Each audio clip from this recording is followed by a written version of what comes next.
And we are here today with David Brower, a good friend of mine. David, welcome on the Creativity podcast. Thanks for having me, Boots. This is great. With pleasure. So David does so many things. We're going to talk about everything. So you are a life coach. You create sensorial events and you're a creator as well. You write. We're going to talk about your new book.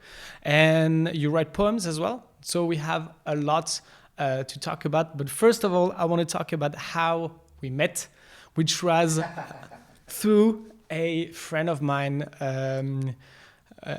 that is also, I was about to say, a clown, of course. Of course, that has to be that way because of your eclectic personality, we can say so, and your journey. So it had to be through someone like that, Casper, that is an amazing guy. And he told me about you. You had this SED event, Sensorial Experience Day. We're going to talk about that as well. Yeah. And you wanted to see if we can connect. And so that's the first thing I want to start with, is that I never connect like that with people. Only with you, I connect in such a way. And I know for you, it's the opposite. You connect like that with a lot of people. And so a lot of people call you a super connector. So what is a super connector? How can you connect with people like that? Thank you for having me here. Of course. Appreciation, like I've just done, is one of the key things. You know, you really need to appreciate the people that appreciate you and spend time with you. So that's what I really do. When I'm curious about somebody, I pursue them. You know, some people call it stalking, but yeah, it sounded like I pursue them. And, you know, I'd get curious. I get really curious about people and what they have to share and what they can teach the world, oftentimes through some sort of a artistic expression. But that could be speaking, writing, poetry, painting, singing, dancing. There's so many ways to grow and expand that go beyond thinking. And so anyway, for super connecting, for me, it's like, who do you want to meet and spend time with? It's like for your podcast here, it's like, who do I want to spend an hour speaking with? I'm sure you think about this all the time. And then it's about actually going to create the connection. And I think that's where it gets like into the execution phase of like, how do you actually connect with somebody? And there's so much discussion about like, how do you bring value to somebody? How can you help them? All these different kinds of things. And for me, it's also a lot about how do you reach out in a way that's like, you know, pleasurably purposeful for the person also. It brings value, but then like it's like, you know, you kind of stand out because you've created something original to them. Like for years, I sent videos to people, you know this, or crazy facial photos or something to like pattern break and get through, versus all the other people just sending maybe text or, you know, an audio message or like the standard kind of thing. You have to customize in life. So wait, I want to talk about how you do it, but first of all, I want to see where that comes from. So you saying it's about curiosity and appreciating other people, because I know you very well. I mean, quite well. And I know it's not out of business interest that you do that. Sure, maybe later it can turn into something, and that would be great. But it's not from that. So your starting point is, I'm curious. I want to connect to people that have a gift or that something. So it starts with something. It starts with you a little bit. Like, I don't want to say selfish thing, but it starts with this curiosity and wanting to hang out around those people. And then you just reach out like that. Yeah. That's awesome. I mean, it's a desire. It starts with a desire. It starts with, wow, that's a really interesting, cool person. I'd like to spend some time with them. You know, I mean, life is about the people you spend time with so much, and like the experiences you have with them. And so like if you want to have a richer life, from my perspective, is you want to spend more time with a variety of different kinds of people. And my experience in Sensorial Experience Day was basically this kind of a thing. How do we mix a diversity of people together that would never probably spend time together? Like, so many people don't spend time with artists or creators or performers, even if they're amateurs. You know, people don't really spend time in that kind of space. And I think what it does for us, and this is where it gets into the sensorial, it takes us out of our thinking into more of a sensory connection, and that's where emotions come in for me. And I get a lot of value out of that. Like it brings me to tears. It fills my soul. It makes me feel like I'm alive, and it gets me out of thinking, really. And so in a lot of ways, I guess I've wanted to connect with people that can bring me some kind of an experience that gets me away from, thinking about the existentialism of life or worrying about this or that or the other. It's my hobby and distraction in a lot of ways to be able to be with people who allow me to feel like this artistic soul in me, and to connect in this level. And so obviously it starts with already, who am I attracted to, and I start to explore that. And if there's, a return of desire to connect with me, something starts to happen. But I can definitely say, as a curator and a creator of these types of experiences and gathers in things, most of the energy to make it happen is driven by me. It's me wanting to create. I mean, if you think about it, when we connect with people, it takes time to do that. This is why I'm kind of not against networking, but I don't really like that word. We go and meet somebody and it's, you ask what people do, et cetera. And it's very transactional. And you don't even know if you have a resonant feeling with the person.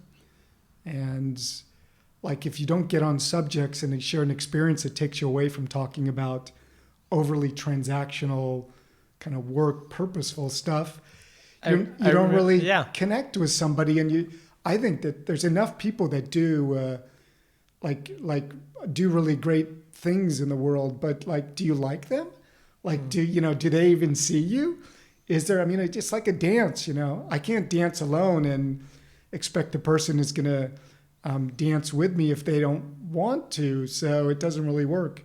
And I want people to be, I don't know, I'm just how do I connect with this vast variety of people to enrich in my life is where it starts. I was just about to add that the first time I met you, I just remembered, it wasn't, like you say, that transactional networking kind of thing. Hey, here's my business card.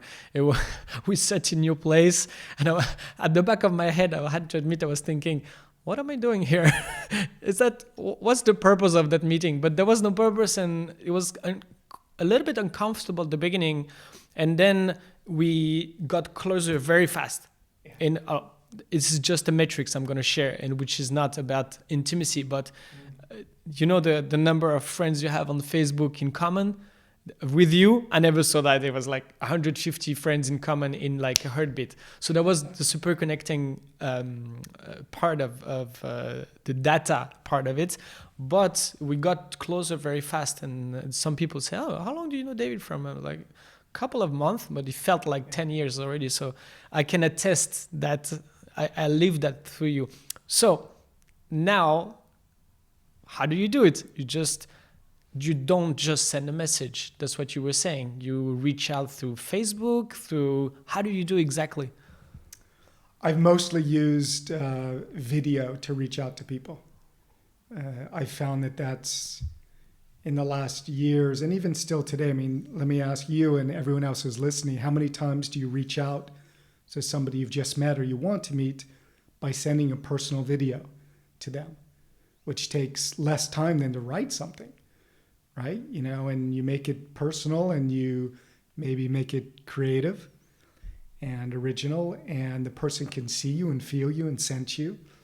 And oh my God, it's such a personal gift, right? And you do something that's, for me, the value is in that you've spent the time to actually do something specific for somebody, so that's what I do. You just, send a video. Don't even plan what you want to do. Just send a video saying you're amazing, and I'd love to see if I can bring value to your life and all these kinds of things if you want to say that. But I don't even do that. I just kind of reach out and tell the person what I'm fascinated about them, and that I would like to be able to maybe meet them and, kind of go from there. Maybe I'm talking about an event that I would maybe want them to consider contributing to or being a part of. It may be for some other reason. But it's really just just show up and send a video. It's pretty, who does that?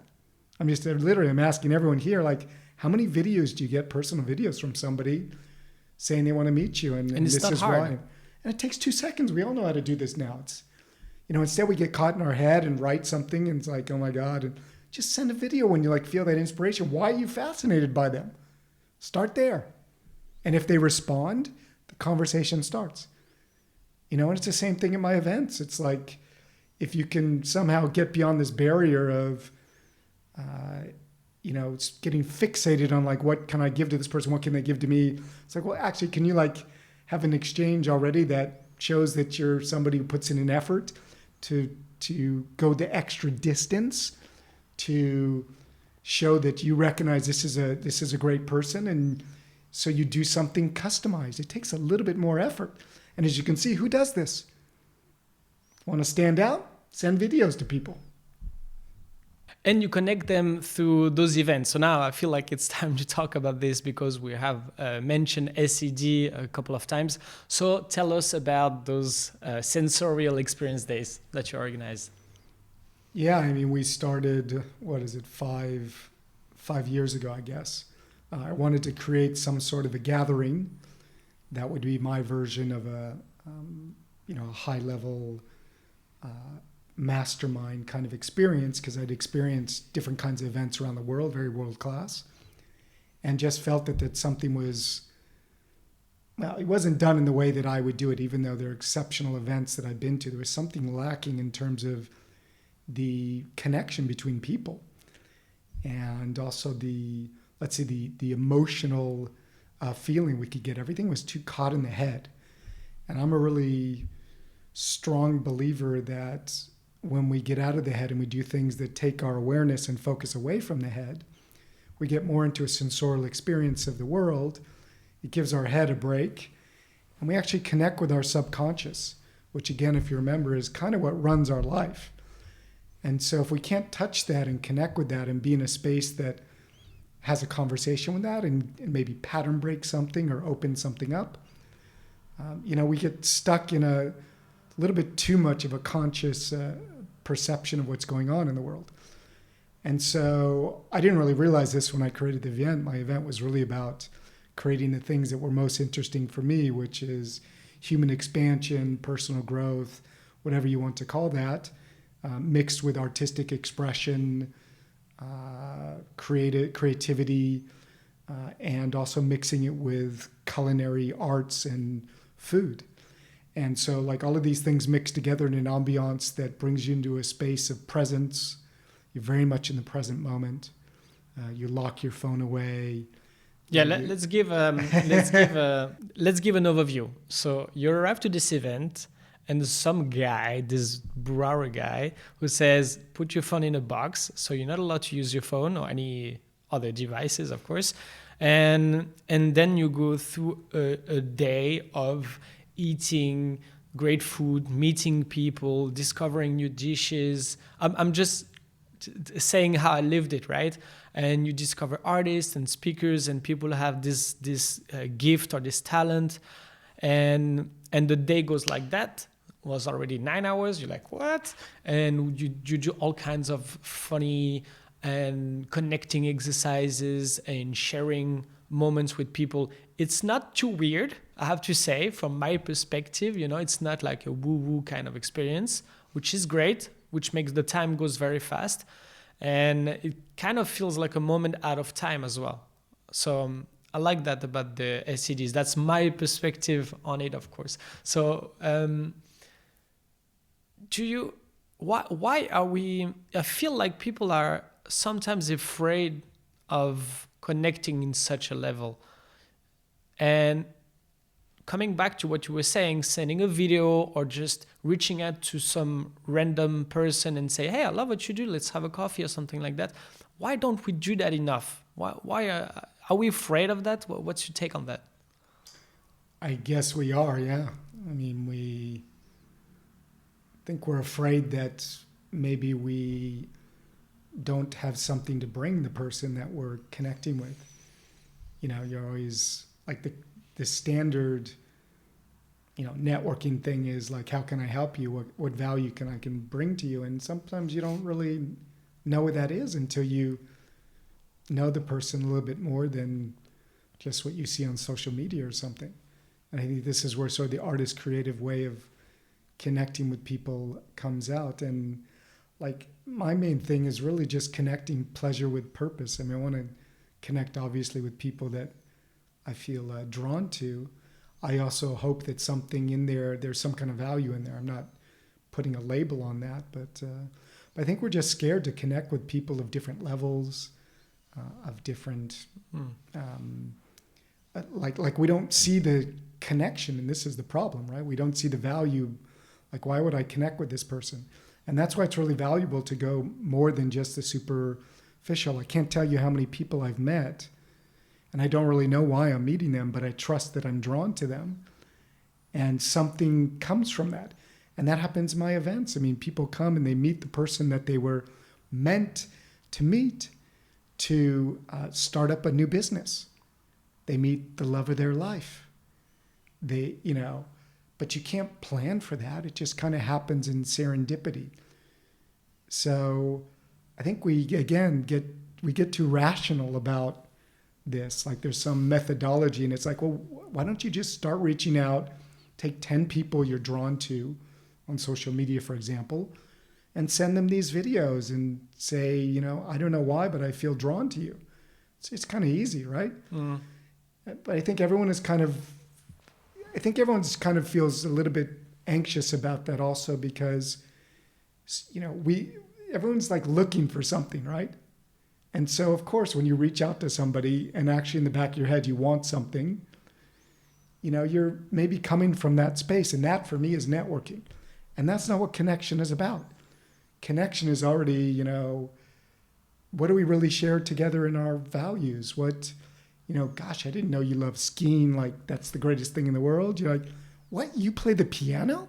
There's like all these things. Yeah, I would even add that in a networking event, yes, you have contacts and you see talks or whatever, but usually you get out of there with 1 or 2 people max in mind that you share those kind of things, right? So you go to this event like a rational way of meeting as many people as you can, and at the end, who you gonna see the most, who you gonna exchange the most with? The guy who said, "Oh, I didn't know you love skiing." And so yeah, those connections make, even on the rational, in the events that are methodical on the networking.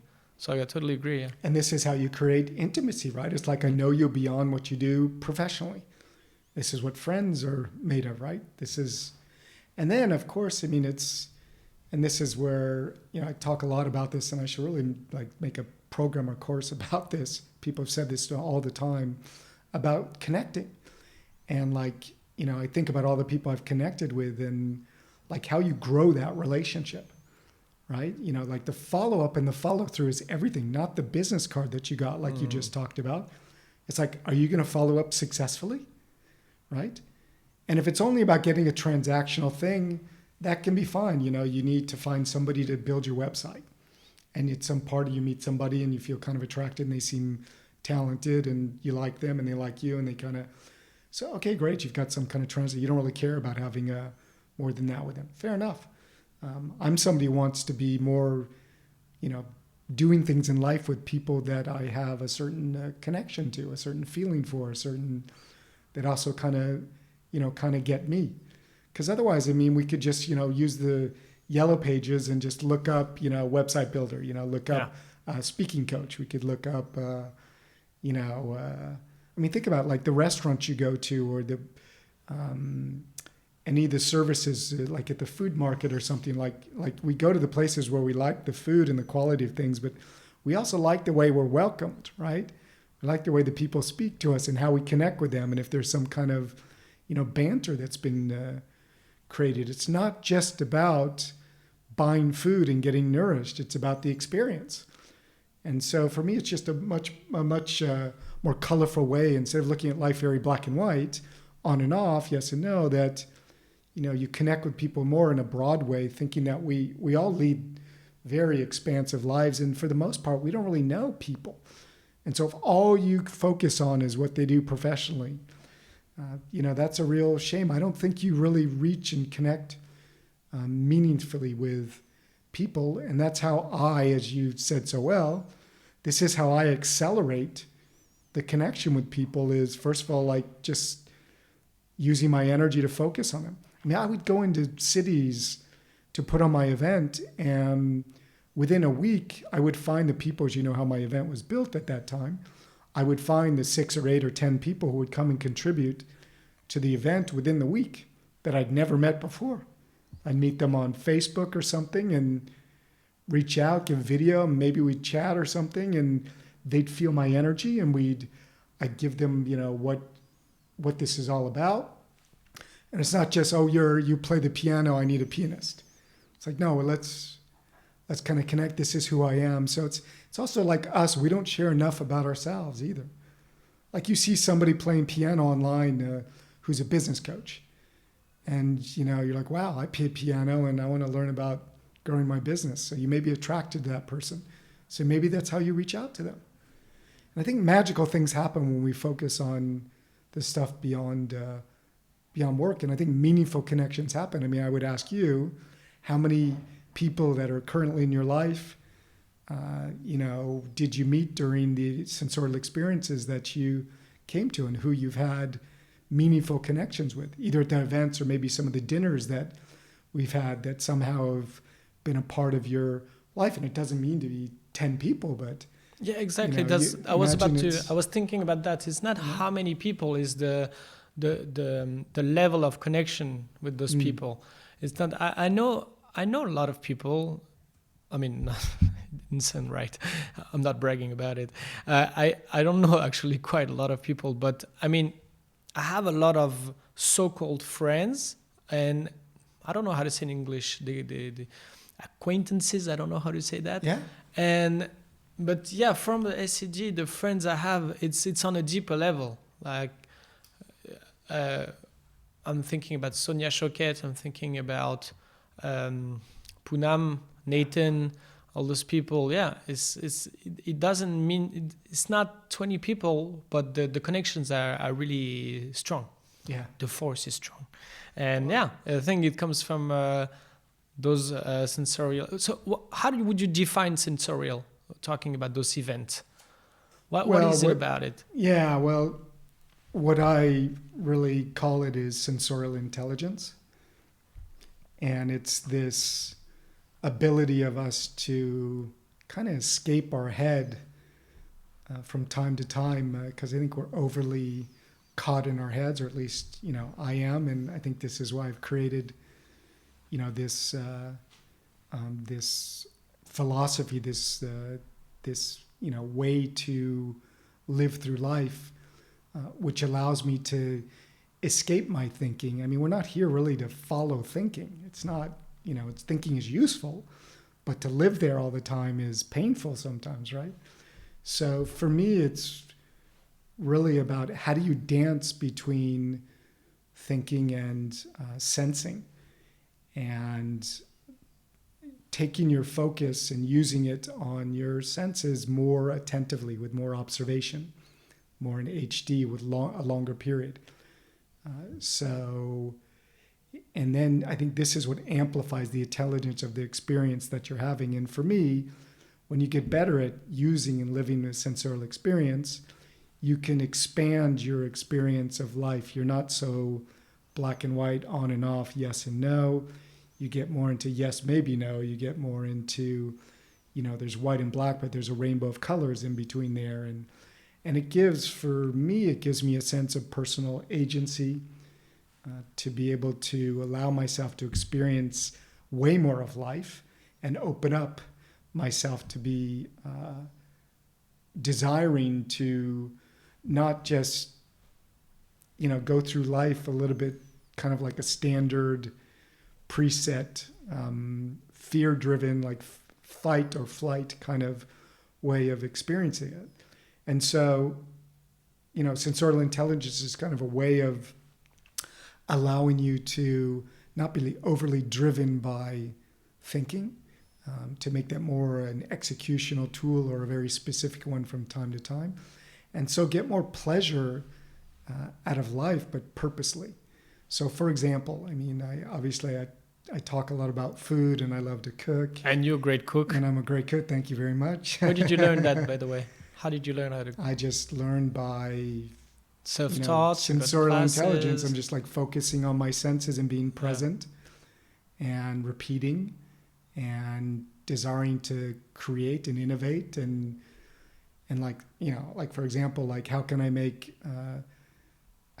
chicken perfectly, like a breast of chicken, and how can I make the same piece taste 10 different ways? So, you get sort of a mastery on something. And again, like you need to be able to be present to your senses. If you're not, if you're multitasking like crazy while you're cooking, you're not really getting the most value out of what you're learning and what you're experiencing. And when you do that and you're super present, your learning accelerates like crazy. And also your pleasure is, because you get more skillful at it and you actually realize you can smell the difference between things. I mean, I would cook to the point where I did things so repetitively and so present and drawing pleasure out of it. And I get to the point where I could know almost without, looking or cutting a piece of chicken or something when it's done. Just because you sense it. Again, your senses start to get intelligent. But it's because you've been so present to them and so aware of them, and you purposely want to use them in this way.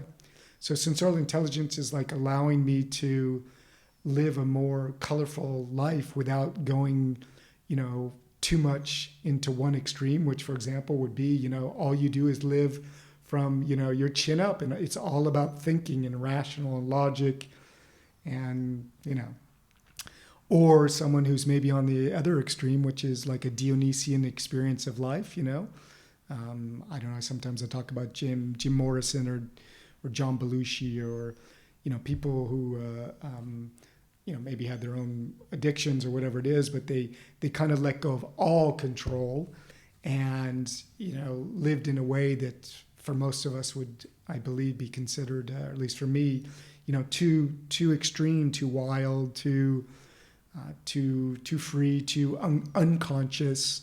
I was about to... So I'm trying to find a way through sensorial intelligence to experiment and allow people to find this middle road, which, lets you kind of follow a Richter scale of, like, maybe occasionally I want to do something kind of extreme, but I'm not going to live there, right? And I think this is, being able to recognize this is really, I think, useful in life. You don't want to be like, going to like a super extreme on working. So you go to like the burnout and that's all that matters. And that's all you can think about. And then you come home and like the rest of your life is, you can't even focus on it because you've dedicated so much of your energy, thinking, and senses and smarts to just this one kind of thing. So, how do we loosen up and dance between and shift between? And by using our senses, for me, we come back into the present moment. And if we start to give meaning to that, so we don't just cook something to eat something, we cook something to be pleasurable and enjoyable and for ourselves and others, and we give love through that. And it suddenly is pleasure with purpose. And so I'm playing and experimenting to bring that into people's lives as sort of a middle road that has a kind of the best of both worlds, I guess, is the way I want to, hopefully live my life. And it's very personal for everyone, where that, I like to use the term efficient frontier, which is a finance term, right?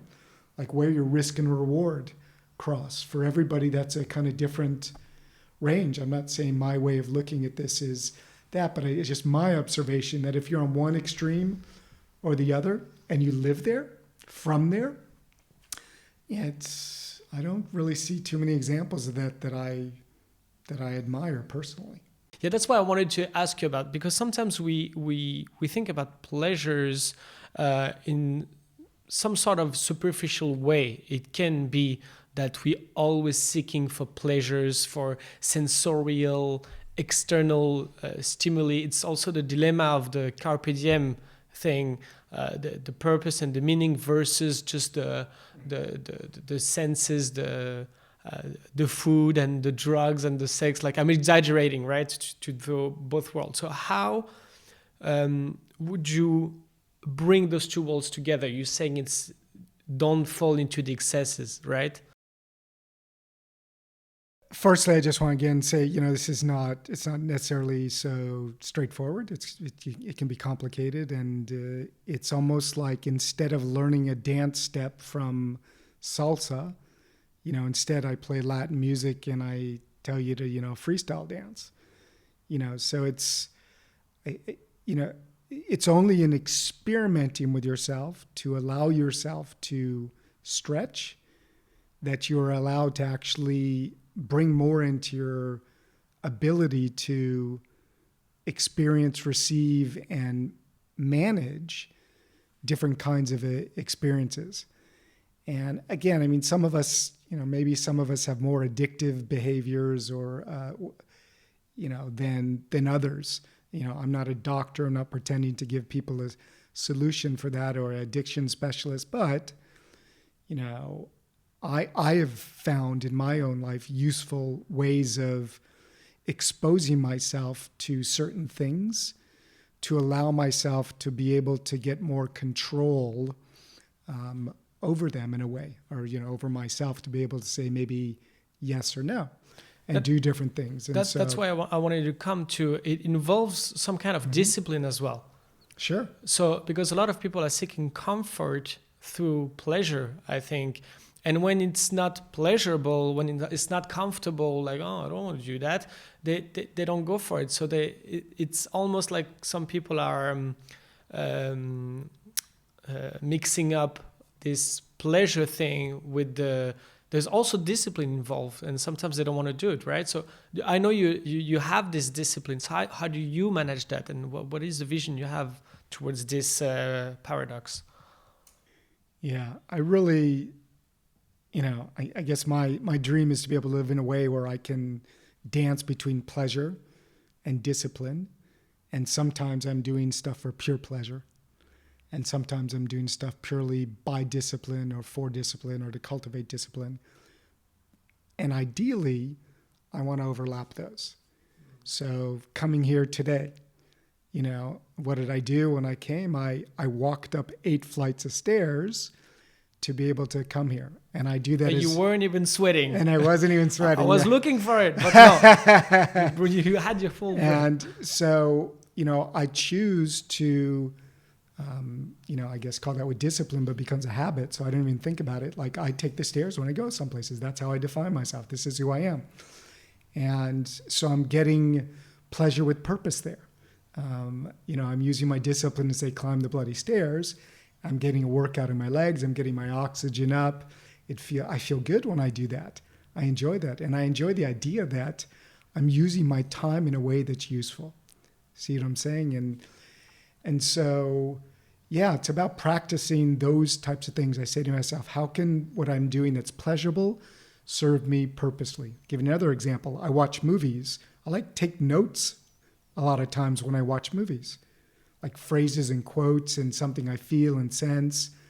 Like, it's not just an entertainment thing. It's like, wow, I've learned something here. They've showed me something, a way to do something, or a way to be, or a way to respond in a romantic situation, or whatever it is. I'm like, don't just let it come in one ear and out the other. Let me note it down as I would if I was reading a book, as I would if I was doing something else. So I think those are kind of ways. And again, if you eat the same food every single day, you're not going to grow, expand your taste buds. So what if you changed the spices? What if you changed the herbs? What if you tried a new recipe? So again, you expand your ability and your senses to experience and appreciate a broader range of life. Same thing when I went to go do, when I went to Burning Man, for example, that expanded tremendously out of my comfort zone in a lot of ways. I walked naked for 3 hours at Burning Man. Exceptional experiences. So the question is, how can you do an experiment and stretch yourself? Which my event was a lot about doing this. You said yourself, you kind of made it a little bit uncomfortable. We do things to connect people that are kind of pushing you a little bit out of it. So of course it's exposure to stuff that stretches you. You know, the whole concept behind treating allergies, or at least Pasteur here in France had found that by, you have an allergy to bee stings. So you go actually once a week for 3 months or 6 months or something to Pasteur, and they give you little doses of the, I don't know what's it called, the antigen, or the bee, like as if you were getting stung by a bee. They start with a very little dose. Your system kind of recognizes this isn't going to kill you. This is okay. And they give you another next week, a little bit more, a little bit more, a little bit more, a little bit more. And by the end, it's almost like the bee is stinging you, but your system doesn't freak out. And that for me is a huge piece of how you actually expand your ability to face so many things in life, like exposure to diverse experiences is such a key way to allow yourself to, grow. So it's experimenting and constantly pushing your own limits in a way. It doesn't matter what someone else is doing. Maybe you haven't had a lot of sex in your life and you want to have more, and you're experimenting. You're not going to be like a friend of mine who literally, this guy is like a sex addict. I mean, he goes out. It's not me. Okay, guys. It's not me. He goes out every night for the last 30 years and sleeps with 2 people every night. Wow. So, that's a lot of people. Which is, I don't know what the purpose is in this thing that he does, but there's definitely pleasure there. But for me, that's a little bit on the extreme, right? But that's his thing.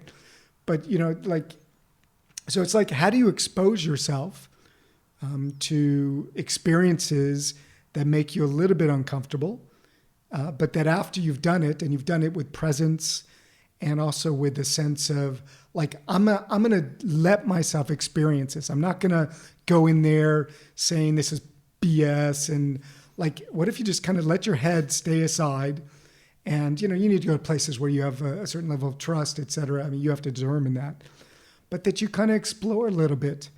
And this is how you grow yourself, because most people are stuck in the same way of doing things, and or a certain thinking that has a judgment about what an experience should be, and they're not stretching themselves. And this goes back to like everything. This goes back to my connection. Like if I want to connect with you, if I do the standard networking thing, which fits into this box, is that going to work? Or do I need to stretch a little bit beyond, what you do just professionally, and I share something maybe personally about me with you, so suddenly you're like, oh, this isn't just somebody who does this or wants this. Wow, they're interested in this, and I love that. I'm curious about this person.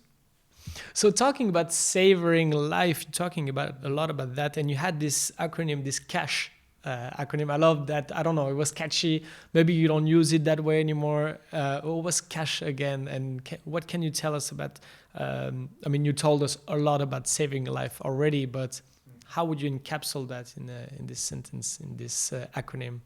Yeah, CASH was a talk that I created, which actually is the cash flow experience. So it's C.A.S.H. And so it's connection, appreciation, sensorial, and home, bring it home. And so the different steps of it are really, and I've done this for people who, big sales organizations, entrepreneurs, anyone who wants to be able to get beyond, again, this idea of just, transactional living. That's more about, pleasure with purpose again, we can sell, but we can do it pleasurably. And so C is connection. This was all just about grounding with yourself and be able to connect with yourself, with your heart and your gut and your instincts. And again, kind of getting beyond the head, which I think we have enough of a connection with, and kind of connecting with these other intelligences within us and getting a grounding and feeling good. And then appreciation is actually opening that up to somebody who you're with and actually seeing the people that are there. My events are a lot about this also, like, who is here? Look at this person. Can you use your senses to kind of feel this person? Can we touch? Can we do different things to be together? And it's also about celebrating others and recognizing the value of others and, giving the benefit of the doubt and all these types of things, sort of an openness to the world.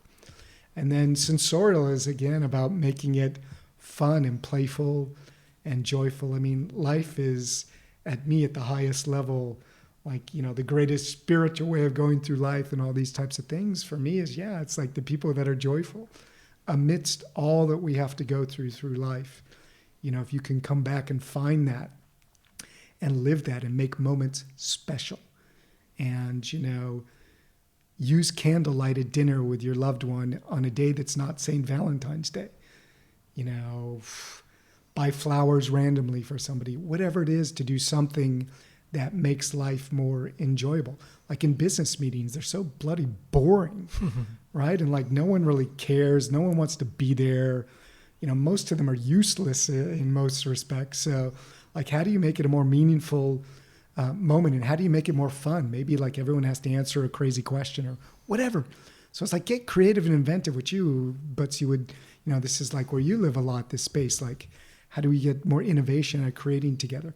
And that breaks loose things and we open up these other intelligences. And it's more fun. I mean, life is supposed to be and it doesn't enjoyable, It doesn't take time or money. It's not. It's just we forget. It's a way of being. It's a way of introducing something. Totally. Yeah.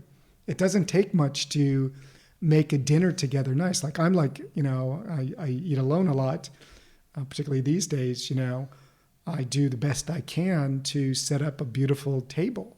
So I eat with a real napkin, I fold properly, and I use really nice silverware, and I never put any plastic on the table. Like I'm honoring the moment, right? I'm making it special.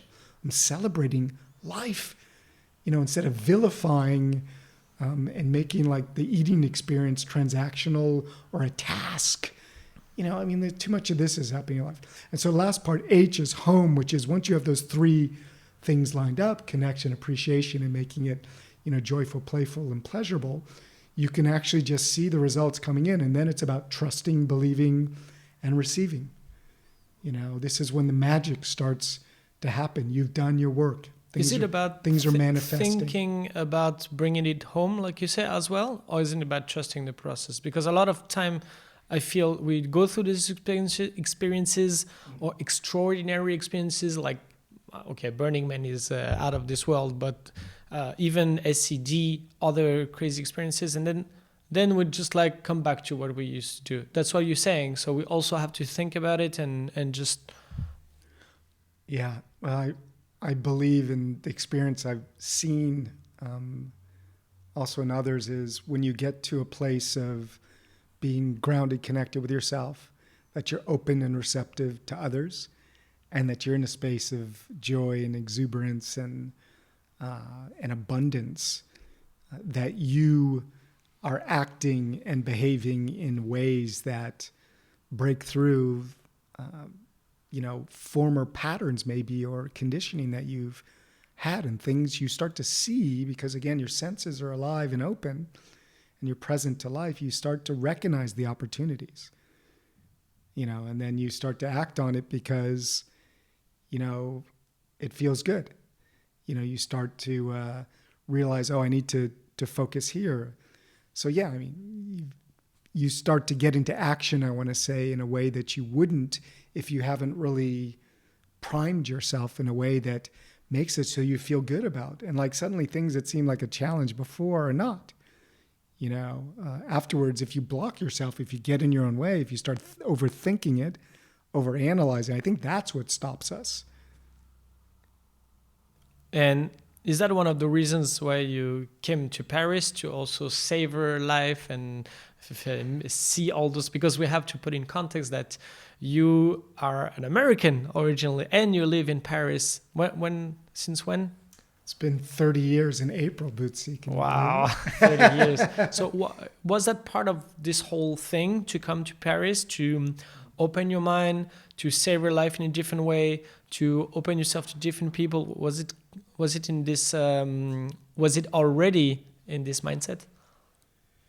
Probably subconsciously.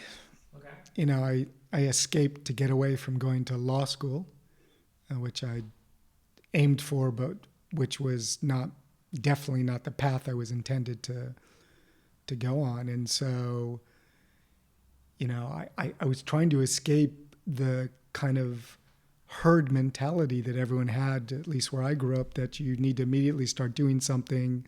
Where did you grow up? In Beverly Hills. And so like everyone is racing to the next thing. And I just wasn't clear on who I was, what I wanted to become, where I wanted to live, what I wanted to do. And so I kind of escaped.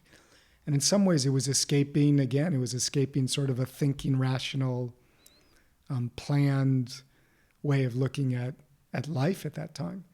And I needed to find a way to roam and get away from that. And Paris was so perfect for that. I came here and thought I was staying for 3 months or a year, and 30 years later, I'm still here. So somehow it helped me get beyond, the anxieties of the life I was living, full of comparison to others. I was surrounded by a lot of people with a lot of money, and a flagrant demonstration of that. And not that that's a bad thing. I mean, everyone needs to do what they want to do. But as a young, influential mind, and not knowing what I wanted to do or be, and I guess I grew up in an artistic family, right? So I kind of wanted that, and I was kind of running away from that.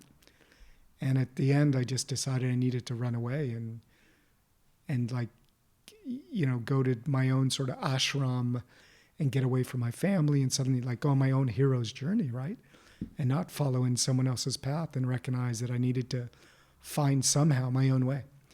And so again, talking about stretching out of your comfort zone, I'd never traveled outside of America besides Canada and Tijuana in Mexico, which is right across the border, right? I'd been exposed to some stuff because my parents were quite cultured, educated people, but I'd never traveled, like that. And so I came alone. I hardly knew anyone. What did you like in Paris? I learned immediately, again, very quickly about food. First of all, the way that food is revered and honored here, and how the littlest person who has the littlest restaurant, gives so much love and attention and respect and creativity. This whole world of culinary arts. Wow, And I came from a family, my dad kind of liked to eat, but didn't have a very expansive palate. But he introduced me to sushi when I was 5 years old. But my mom was a vegetarian, and neither of them really drank alcohol. And so with my mom, food was rather kind of functional from a vegetarian kind of way, even though she taught me to kind of love or hate vegetables, I'm not sure. And my dad kind of exposed me to Spanish food and sushi. And so I got again, this idea of exposure is everything. And, I got here and realized, wow, you can actually have kind of the best of both worlds. You can eat really healthy, fresh foods that have been raised quite well by, maraîchers, these little farmers in France, and nourish yourself amazingly. And you can also eat in a way that brings pleasure. And so you're being nourished and getting pleasure. And the moment of presence that we share and connection with people around a table here, I mean, this is one of the reasons I wanted to create the experience that I did. There's so much life learning. It's so alive what you experience around a table. Nothing is better for me than experiences around a table where there is culinary art and there's a graceful way of hosting around the table. So I learned so much, and just cooking. I mean, I got to write a book about all of that, because really I have so much to say about what that's brought to my life. I mean, look what happened in France during COVID. Last week I read something that the French government has postponed or paused this law that says you can't eat at your desk, right? There's a law about that, right? You need to have your lunch break. And whereas where I come from in the United States, I don't know what huge percentage of the people eat at their desk. That's how sandwich was invented. You know that story? Oh, no, that's crazy. Well, there you go. It's the guy whose name is Sandwichman. And he was apparently not only a hard worker, but also a gambler. and he started putting stuff in between two pieces of bread and put in his pocket. And he made that kind of famous. I'm maybe mistaking on some little detail of the story, but mainly is that I saw that in a restaurant. It was on the wall. I couldn't believe it. I was like, is that a real sandwich guy? So I went to the wall, I read the story, and apparently, yeah, that's how it arrived. I mean, a lot of people before him put stuff between two pieces of bread, but because he was eating at his desk. But so anyways. So is there other stuff that you don't like in Paris? What are the things that... Can you bitch about Paris a little bit? I'm kidding. No, what are the things that... I mean, Paris is a gray city. We have a sunshine today, which is beautiful, but it's sometimes challenging for several months of the year because Paris is in a bowl that you actually live in, kind of gray weather, and it's like you feel like you're living under a ceiling that doesn't move, and that can be kind of challenging from someone from Southern California who grew up in the opposite of only blue skies. So that's obviously sometimes a challenge for me. I think over the years, like there's a certain Latin aggressive expressionism that can happen where people go very quickly to frustration and anger, and they externalize it on each other because they're not getting what they want. And somehow they believe that the fastest way to get what they want is to râler, right? Is to raise. I was about to say, yeah, very grumpy and raise the volume and all these kinds of things. So, how do you translate râler? Complain, maybe rant. Yeah, with the champions of that. Unfortunately, yeah, no, the French are amazing, and frankly, sometimes that is useful. When someone in front of you doesn't get the message, you can be as friendly and generous and charming and. Yeah, sometimes it shouldn't be the first thing. It shouldn't be the first thing. Yeah, and it shouldn't, exactly. It's like you're suddenly taking the volume from 1, and you walk in there and you need to get that paper, and you put the volume up to 10, and the way that you act and treat and the way that they, and also, we get back what we give. So everyone here is like mirroring this anxiety, this like protectionism against each other. And so the volume raises, and it's an upward spiral of argumenting. The other thing I think has been challenging for an American is the vous and the tu. So there's this thing that exists in the language here, of course, which tu is an informal form and vous is a formal form. Of saying you. I'm just for the viewers. So like you in English, and we don't have that really, other than if you call someone in English like by their like Mr. Brown instead of, let me call you John. Yeah. So it's like this way of creating a barrier between you. And in some ways, it's almost like a class structure, right? We do this between people here, between different ages. And I mean, there are some examples, I think, where it makes sense. But the other examples doesn't make any sense at all. And people are using it to keep you away. And so I, as an American, am constantly transgressing that and going to tu very quickly. And, because again, I'm trying to break down the connection barrier. If we can use that against each other, I think that's, and there are times where I use that myself. But that can be a little bit, you can feel a little bit like you're not really connecting with somebody if you don't get through that, right? I mean, you have to ask people permission. Don't know when. Yeah. In French, you say I don't ask permission. That's just... You say vous. So you say, look, I'm respecting you. Who asks permission? Can I say tu? And he goes, oh, yeah, sure, yeah. So you can say tu. And then it's confusing for the French. Think about how this is for people from outside of France. Of course. Who live here like, when do I do there are huge debates about this. But they have an excuse, from a French perspective, we're like, yeah, whatever, it has I can feel a slight accent, or someone else, I know you have a very slight accent, so maybe they can say, whatever. But I think for French to a French, it can be disrespectful, and I agree, it's not the best system ever. I wish we had a you like in English that it's for both. But it can be disrespectful if we come to someone and we say tu, and it's like, oh, okay, so he's not respecting me. Okay, let's go on.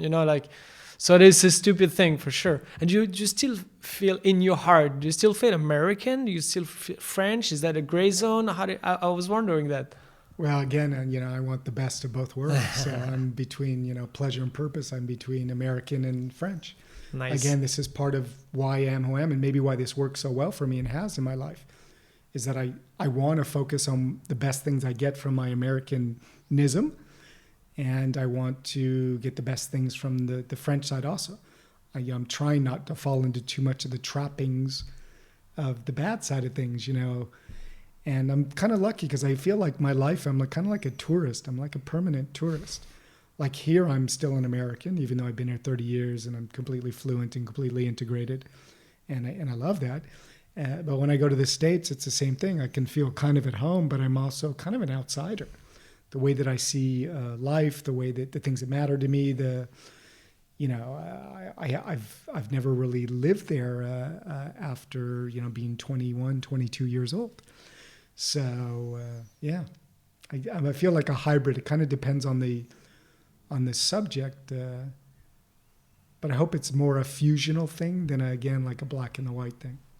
So I was also wondering, before you were this life coach, creator of event and writer, and we're going to talk about your book in a second, about love as well, because you wrote so many things about it that are very interesting. I want to know more about that.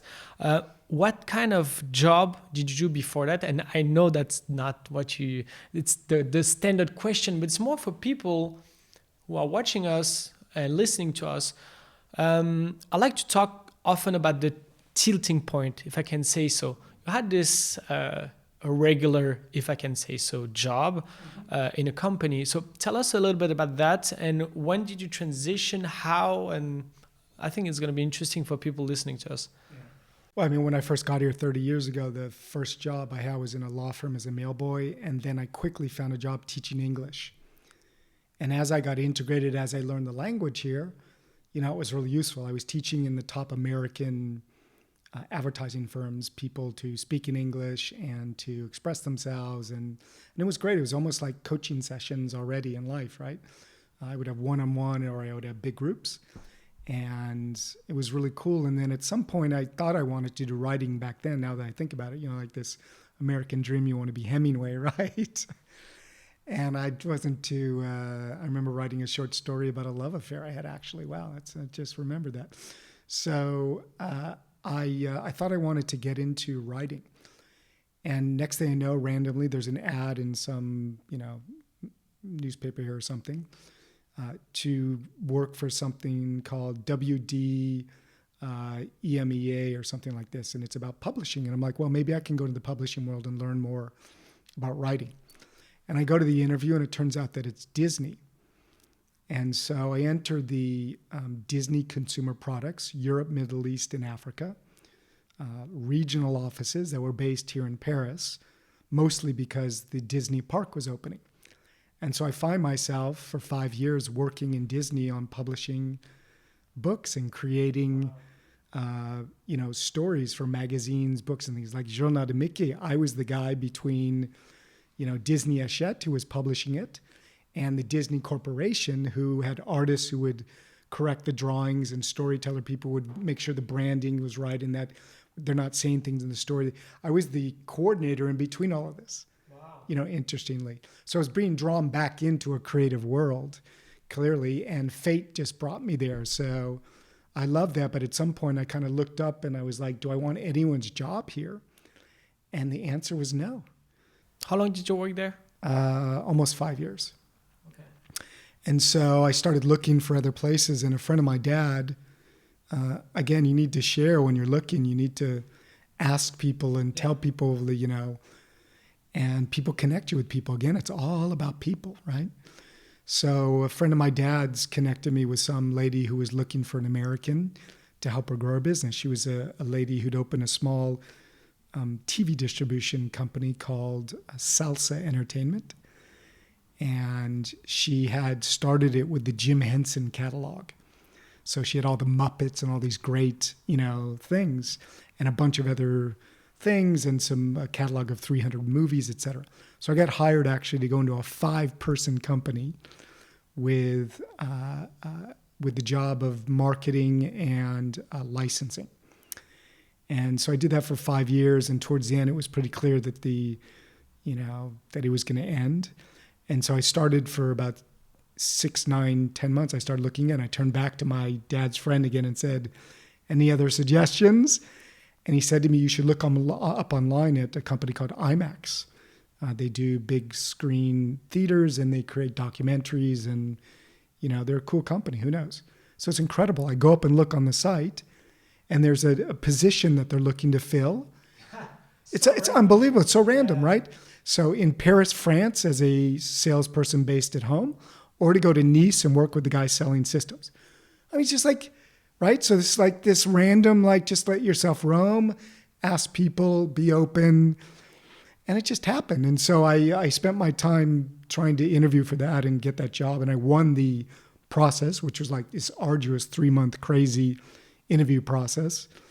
And while I was working the other job, and I got fired from the other job a week before I was able to start at the new one, because it was a change in management and the whole company had moved to London, including my boss who'd sold off the company to this bigger company called, well, I don't want to mention the name, but, and so I became VP of global licensing and marketing for this big company. But I was like in Paris still with 4 people, and like everyone else was in London where they were building a huge team, people in New York, the headquarters was in Munich, and it was just kind of falling apart. And it was pretty clear the writing was on the wall. So we went to Cannes Film Festival one day, and the boss was really not nice to me. And when we came back from that, we all had letters that we were being laid off. So I found a way to negotiate and get out of there, I think, which was good. And I left on like a Monday, and the next Monday I started at IMAX. It was perfect. So I started basically in sales, selling documentary films to existing IMAX theaters in Europe, Middle East, and Africa. And then for the next nine and a half years, I climbed the ladder and basically became the managing director of Europe, Middle East, and Africa, selling movies and distributing movies and marketing movies. And as many of you will know if you follow IMAX, they started to get into Hollywood movies, which was right when I started, was the first movie, Apollo 13, which took like 3 months to transform to IMAX. And now people realize you're older than you look. Yeah. And, the movie was that's from Sensorial Hitchcock. Intelligence. What? So I got to follow the whole progression of bringing Hollywood into IMAX and working with multiplex chains. And, it was an incredible adventure of like really creating from nothing. I mean, we were making things up every single day. It's funny. The 2 things that are funny to me is that it brought you back to Hollywood, kind of, but from Paris. And you always kind of stayed in this artistic. You weren't an artist per se, but it was perfect for you, those positions describing from the exterior. Of course, there are a lot of details, but you were coordinating the artistic world and the corporate world, kind of, right? Yeah. That's super interesting. Yeah, and it's kind of interesting because then I left IMAX because, again, they wanted me to move to London, and I'm like, I'm not moving to the 51st state, which Americans will appreciate that comment. I'm not moving to London. My life is here in France. This is where I want to be, for many reasons, obviously. And so, we parted on good terms. For me, we were just distributing Dark Knight Rises and Avatar, working with James Cameron and Chris Nolan. And, it was like, I kind of saw myself as like Michael Jordan leaving at the top of his game, right? The stories we tell ourselves. No bragging on the podcast, please. These things you have to know. And then I jumped and I said, I had an opportunity. They said I could come to London, but it was to kind of become, So how old were you when you left IMAX? I was probably about 45. And so at this moment, you started doing this life coach. That was I turned to do 2 things. The first thing I turned to was to try and go into the startup world because I just found a lot of similarities between creating movies and the movie business and what happens in startups and people growing and building businesses. There's so much creativity and innovation, and like you're making it up every day, and like there are no rules, there is no road, right? And so, and you have to kind of connect with an audience. I mean, there's just a lot of similarities in the kinds of people that I would find there. And I said, wow, I have a lot of skills in there actually to do that. And again, I really loved cooking, and so I wanted to do an Airbnb of cooking at home. If you remember, it was called Foodie Home. which has become something, not through Foodie Home, but some other people have developed things that are now quite known. But it's kind of like, you go and eat at somebody's home. And like you have a platform that you connect with them on. And like I want to go to Paris and eat crepes at someone's home who loves going to museums to see Impressionist art. And so you go have dinner with them and they cook and it's like you're in their home. And like, again, it's like this pleasure purpose thing. It's incredible. And, everything that happens around food. So I pitched that really well and it was really great, but it was almost like Twitter. There was no business model. And so at some point I kind of hit my threshold and I guess I wasn't really ready to start something like that, or not ready enough. I mean, like I was still just getting out of IMAX and trying to figure things out. So I then immediately turned to coaching, which was the second thing that I thought was interesting. And you usually turn towards coaching because you need your own coaching or you're seeking something. And so I was clearly seeking this different connection with myself to kind of be a new person in a new world and leave the corporate, structure and club in a lot of ways to start to explore, who am I? What can I do? It's funny. In the last podcast I did with Bill Homewood, we talked as well because he was teaching also. He was a teacher all his life, and we talked about this quote,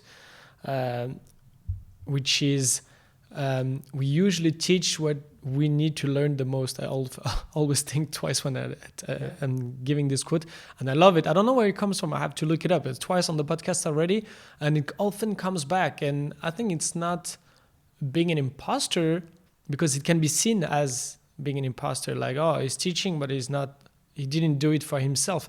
It's not that. It's just that it's both. It's going back and forth between you helping others and helping yourself at the same time. So it's interesting. So you stepped out of this corporate world, kind of. Absolutely. That was the end of my corporate experience. And I realized I wasn't a corporate person. I'd adopted and found my way, as a lot of people do. And I loved what I did. It was amazing. I had an amazing career, if I can call it that, in those different spaces. And it's not like I'm one of these people who spent 20 years hating life. Not at all. I loved what I do. It was super challenging. It was stressful. I worked in the movie business. I worked every bloody weekend. You collect box office. You're chasing theaters. You have people like James Cameron calling you. It's a little bit. There's no barriers. It's like there's no rules really in that world. So anyway, it was just another step in me heading more towards living life more viscerally versus vicariously. And I have a kind of interesting metaphor. When I left the corporate world, I was starting to wear hiking boots that were really thick. Like it's the ones I actually wore to Burning Man because I had someone Poonam painted them. And so my feet would hurt when I hike a little. And I thought the solution was, well, just get thicker soled shoes, right? So I bought these things called Hubble, right? Like the space satellite, right? Okay. Which I swear to you that the soles are this thick, right? It's absurd. There isn't anything on the market that is that thick. And I realized I was kind of getting too comfortable and relying on things outside of myself to kind of satiate myself and kind of please myself and keep myself happy and comfortable and whatever. And when I kind of jumped and left, I realized that what I really needed to focus on and work on was living, more viscerally and more on the ground. I have to get my hands dirty. And you had those shoes, I remember, with the toes. Exactly. They didn't have toes, but they didn't have the toes? No, they don't have toes. I'm mistaking with another. I have friends who have those. Oh my God, those are crazy. These Vibram. But basically that concept. So I went from, this crazy thing to these little, what they call barefoot running shoes. But it's and funny. You have to build your feet. We're coming back to this pleasure, comfortable, and discipline thing, kind of. Yeah, absolutely. But again, it's one is an extreme. These Hubble shoes are an extreme. Yeah. And the other one also, I think, is an extreme, the barefoot running thing. So the question is kind of, where do you find yourself? I don't use either of those really now today in some respects. Or if I do, I lean more towards the barefoot one. But it required me I had to train my feet, build the muscles in your feet. So it was an incredible metaphor for where I was going and what I would need to be able to be in a world where the structure and the results and the performance and like why I get up in the morning and what I spend my time doing has to be led and created by me, decided by me. No one's telling me what to do. No one's going to do that for me. I'm wondering, it's all, there's, I'm going to be the skeptical guy a little bit and to play that role. What is your relationship towards money and having a job? Because I think some skeptical guy looking at and listening to what you're saying, they might be saying, yeah, savoring life and, thinking about what do I really need personally and but I need to work. I need to make some money, man. I need to this. And there is this kind of urge, this kind of, urgency. How do you make those both world meets, and what would you say to such a person? Gosh, we could talk about this one for like an hour. I know. I hesitated to ask the question, so make it short. Well, first of all, there's a lot of ways to make money in life. And again, the black and white thinking that the only way you make money is from your job is unfortunate for people to believe that. If you don't expose yourself to other ways of generating abundance in your life, that's really unfortunate. But it all starts to already, for me, again, like I've used a tagline a lot, live the life you love the life you lead. And what it's about is already savoring, appreciating, and living from a place of abundance, that you already love, what you have in your life. I think is an important starting point. Even if you're not making thousands and thousands. Yeah, exactly. I wasn't, when I was teaching English, I was making 10,000 francs at the time, and I was still enjoying very much. Which is I had SMIC, kind of. Yeah, basically. Okay. I had credit card debt, like a lot of people in the States still. Sorry, the SMIC, for those people listening to us, is minimum salary, minimum wage, sorry. And it's like maybe $1,800 or something like that. Yeah. So yeah, I think I recognized early on also that, I don't know how long my career, this corporate thing's going to last. And I don't, I came from a place of like incredible, I don't want to say waste of money, but usage of money, like, quite extreme. Like, 16-year-olds would come to my high school driving Lamborghinis. This is a little bit, you kind of get a screwed up sense of like what is value, what is money, et cetera. So anyway, just to say that, if you don't make money and abundance and savoring a priority in your life as soon as you possibly can, you're not going to want to spend time and focus energy and your intelligence to come up with a lifestyle and a strategy that enables you to run what I think is useful, kind of a portfolio of several tracks of how you're actually going to make a living in your life. And this can come from, I'm a big fan of things like dollar cost averaging in the stock market and/or compound interest and portfolio, looking at your life as a portfolio of investment. There's a great book for people listening to us about compound interest and also compound efforts in your life, doing one little thing every day. It's called The Slight Edge. Oh, great. Another guest on the show, Vin Young, recommended me this book. It's the best book about these little habits every day. And so you're saying that money is not, it's not an opposing view to, I'm going to exaggerate a lot. It's not an opposing view to living in a moment. And, we have this kind of image of the guy who's not worried about money, living in the moment, savoring and is cooking and doing his own thing because maybe he has a lot of money. So you're saying it's not contradictory to be this business person. You can do both and just see money as a different way and savor your life as it is, have this abundance mindset. That's what you're saying? Well, I think there's a lot of assumptions in there about my situation, but I was exaggerating. It's not you. It's not. But you also, I mean, it's not. I'm not a. I wasn't talking about you, by the way. No. But I'm not a money coach per se. I'm definitely an abundance person, and money is part of that. And mindset is the... And I love having money. I love making money, and money is useful. The more money you have, the more you can share and give to others, and the more you can have various kinds of experiences. And there's lots of things that can help you get a certain sense of stability in your life. So then you can go do other things that are more unstable. So it's getting more strategic. Like, who spends time on the weekends looking at their financial situation? I've spent more weekends than you can imagine in my, again, 30 years.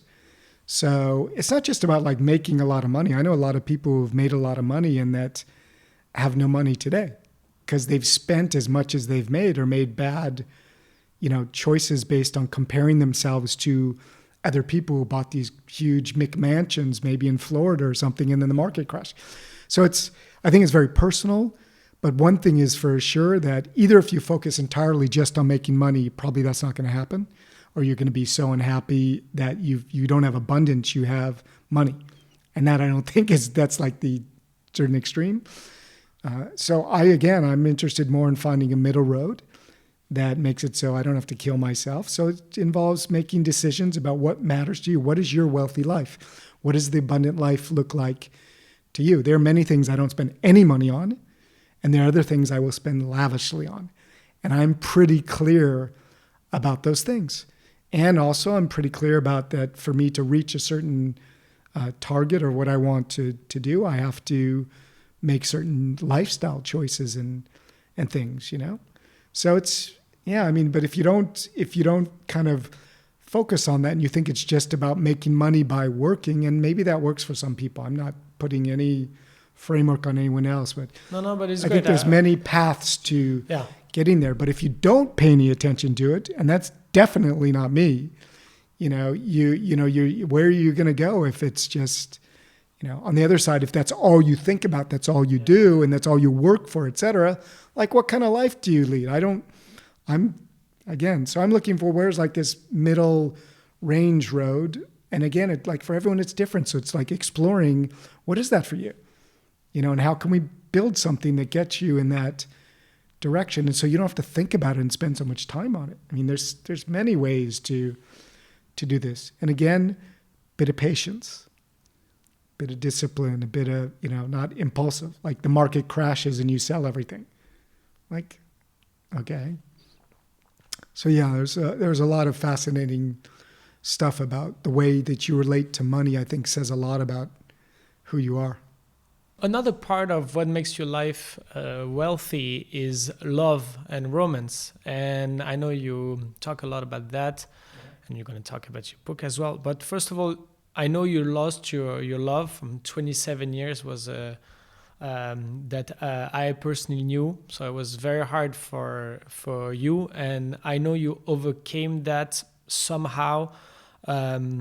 So I'd love to, if you're comfortable talking about that, I'd love to talk about this because I know I can't imagine how hard it would be. And I know you did a lot for yourself as methodically as you could, I guess. And I think it'd be interesting for people to know how you did overcome that loss.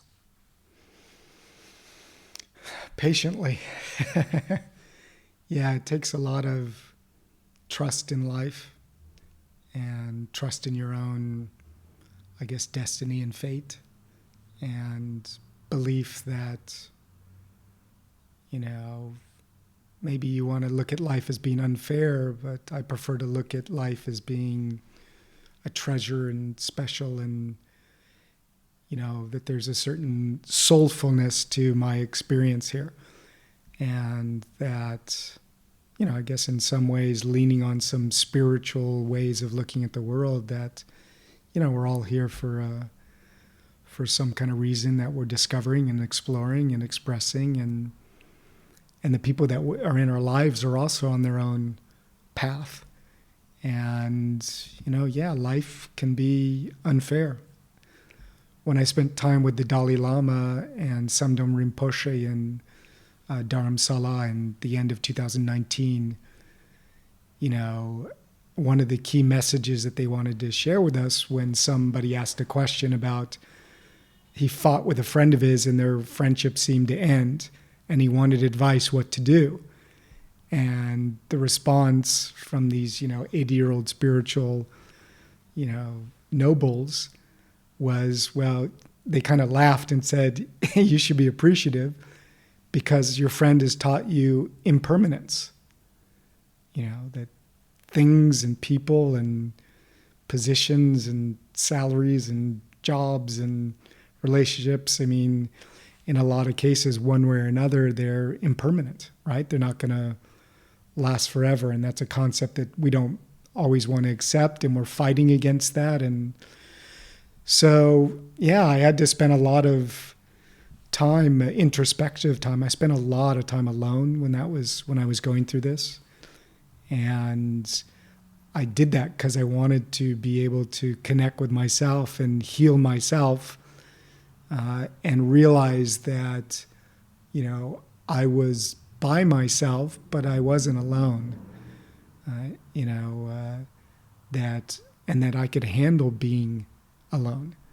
That I wouldn't go into a depression or a sadness or whatever. And so again, like little by little, I exposed myself to this reality that we didn't think was going to happen, but headed in that way and ended in that way. And so it's just really taking the decision that this is going to be a growth experience for me, and I'm going to give everything that I can for now. So I have no regrets about the love that I've given, about the presence that I've given. I went every day and I cooked every day meals that I took to the hospital, for 6 to 9 months.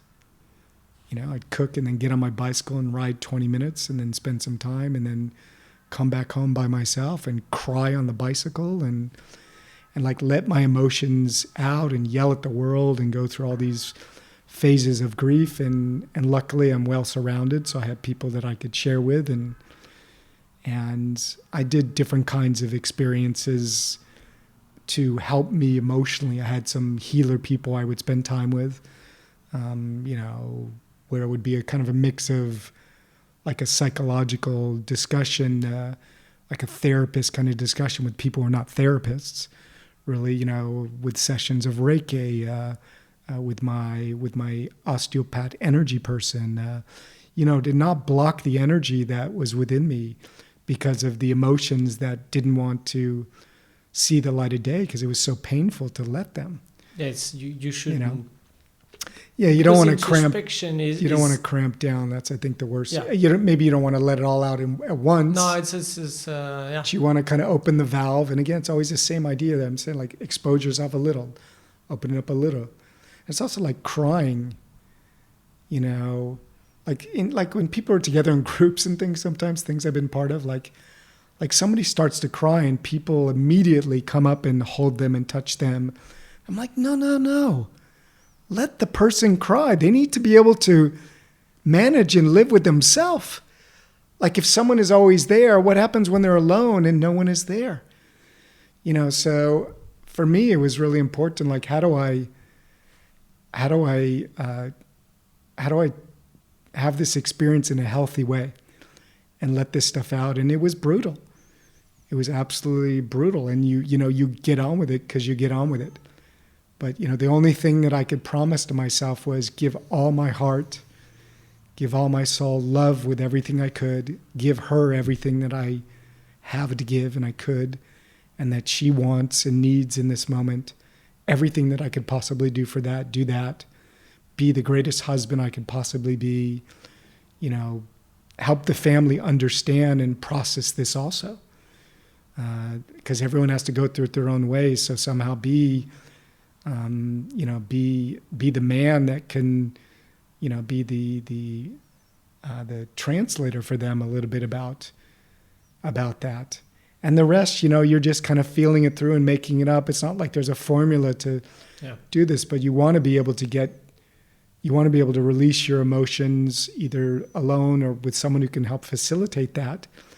and find a way to trust in life and believe in, have faith and carry hope and know that there's some purpose for this, for her and for me. And, never let go of that. And afterwards just know that, she wants me to live a beautiful life. Yeah. And to love life. And it kind of goes back to this whole thing of loving life, which my book is kind of, somewhat Dance about of that. the Love Caterpillars. Dance of the Love Caterpillars. Caterpillars, yes. What is it about? It's connected to love, to romance? Yeah, it's an inspirational romantic love story for romantics of all ages. So, it's an adult book. It's not a kid-oriented book, and yet it has, magnificent illustrations. And we've also done an audio version and also an originally composed music version. And the illustrations are done by Cheryl Vanderpool, who's in the United States. And the musical composition is done by Viara Ivanova in California, or actually Viara Ivanova Dietrich in California. And so, part of it was because I'd experienced what I experienced. I needed to remind myself that, love shows up if you are love. If you have faith that you can love again and be loved again, and you come from an abundance place and not a scarcity mindset, and you trust in life and you take care of already your own stuff. And did writing help you, I wouldn't say overcome this whole pain, but did it help you in some way to externalize it, to put your thoughts into paper? I don't know, how would you formulate that? Yeah, put my emotions into paper. Yes, that's better. Yeah, it was very salutary, very healing to write something that felt hopeful and felt inspirational, to remind myself and hopefully to remind others that life is a beautiful thing and we never know what can happen tomorrow. And so it's kind of our moral imperative, is the way I see it, to live every day in appreciation of life. So what is the book about exactly? It's a romantic love story between two caterpillars. Okay.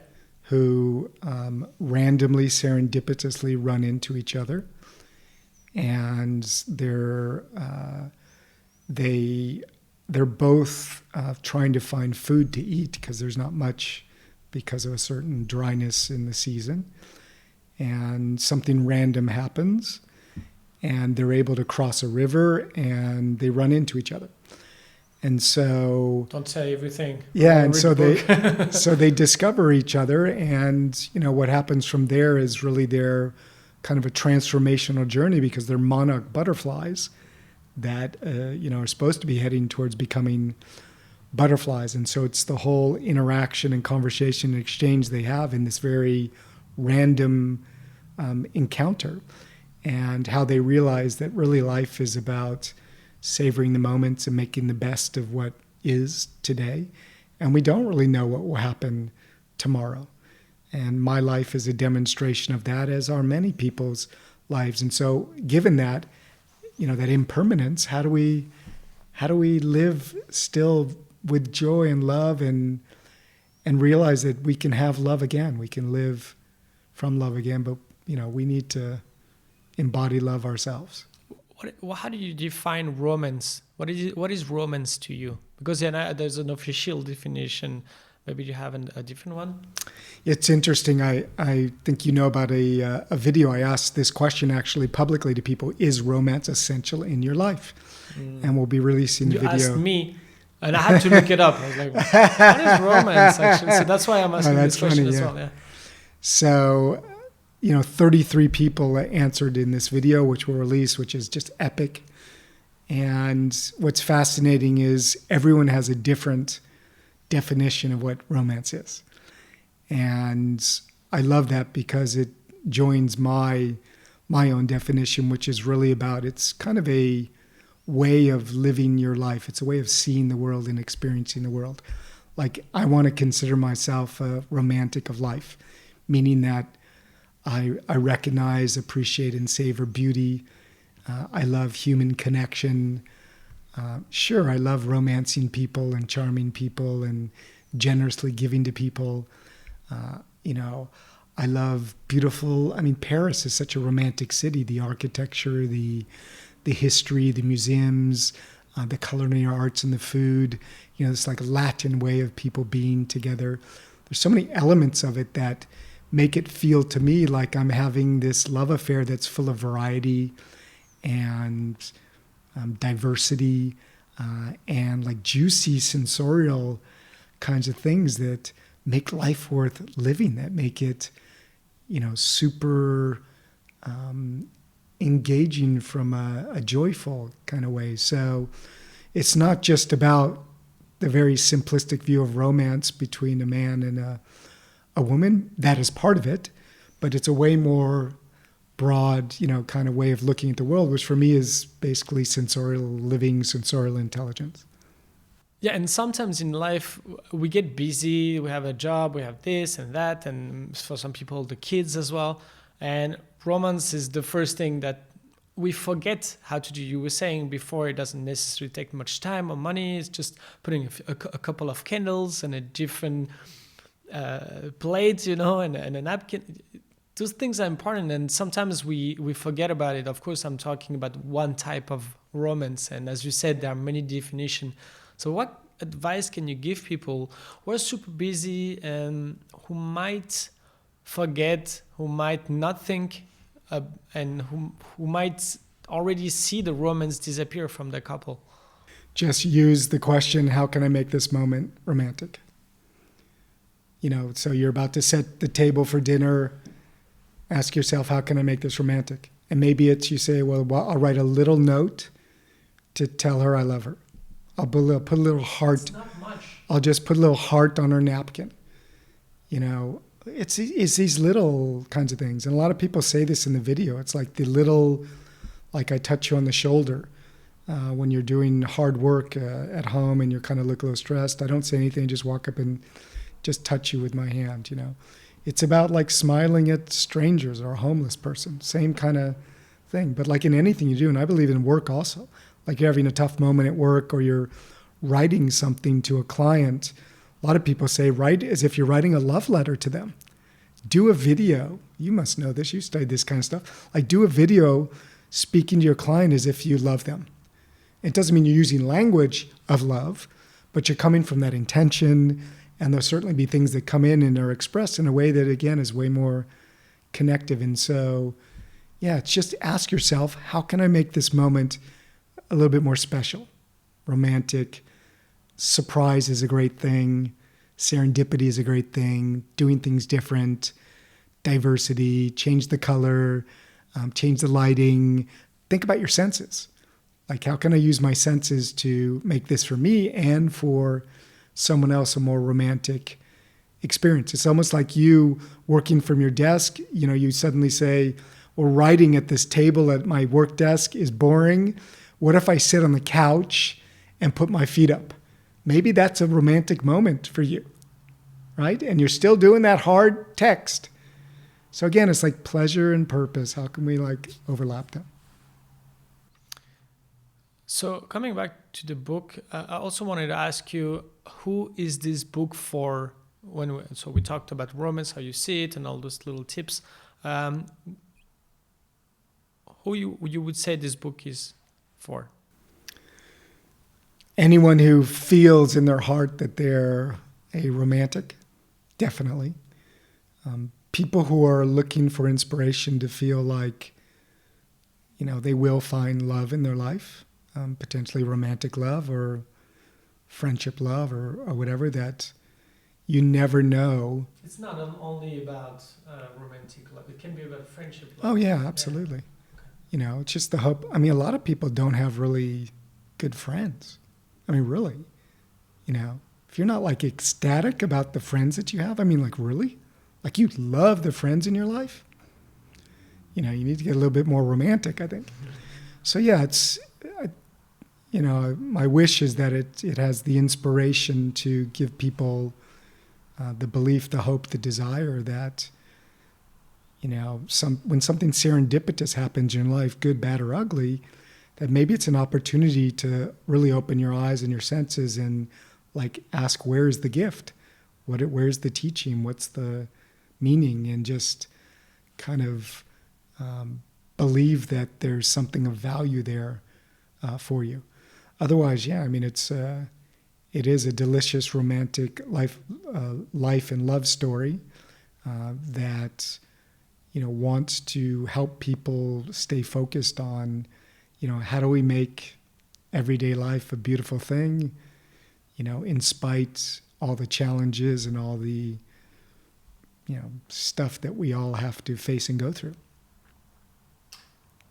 I would like to sum it all up with good luck. Maybe a quote that you like, one of your favorite quotes, and how it speaks to your journey. Yeah, I'm terrible at multiple choice. One quote that you like. Can I give two? Okay, you can give two. So one of them is from Lao Tzu from 500 BCE. And it's basically stop thinking and end your problems. Stop thinking and end your problems. So again, it's the whole sort of, sensorial thing. We're not here to My clown teacher used to say, bring it down. Yeah. So bring it down. Exactly. Love that. Yeah. And that's a lot about what really life is. We're way too, this is so well known, we're caught in this rational world. And it's not like we don't need thinking. I use thinking all the time. I don't want to live there though. I don't want to, meditation is basically about kind of not, whole nother podcast. And the other one is from Alice in Wonderland, the movie. And it's something along the lines of Alice saying to the Mad Hatter, you're entirely bonkers. But I'll tell you something, all the best people are. That's the perfect way to end up on the creativity note. That's great. David, where can we find you on Facebook, Instagram, LinkedIn, all that? We're going to share the links anyway, but what do you want to... Yeah, and my website, your website, davidbrower.com. Okay. DAVIDBROWE. We'll share it. Yeah. We'll share it. And on Facebook, Instagram, and a little bit on LinkedIn. Okay, and you share a lot of videos and cool quotes and poems. Oh, we haven't talked about poems. Oof, so much to talk about. So you write also, you share some of the poems on social media that are very inspirational. So follow David Brower, okay? And thank you for everything, David. It was great. We could have gone like that for hours, I think. We had to we tried to make it shorter. But no, thank you for everything. It was great. I'm sure honored. I'm sure a lot of people will take a lot of things from what you shared with us. So thank you so much. I appreciate it, like you say, and I truly do. So maybe we do another episode one day and talk about bring it down. Bring it down, baby. That sounds good. Thanks, Bitsy. Have a great day.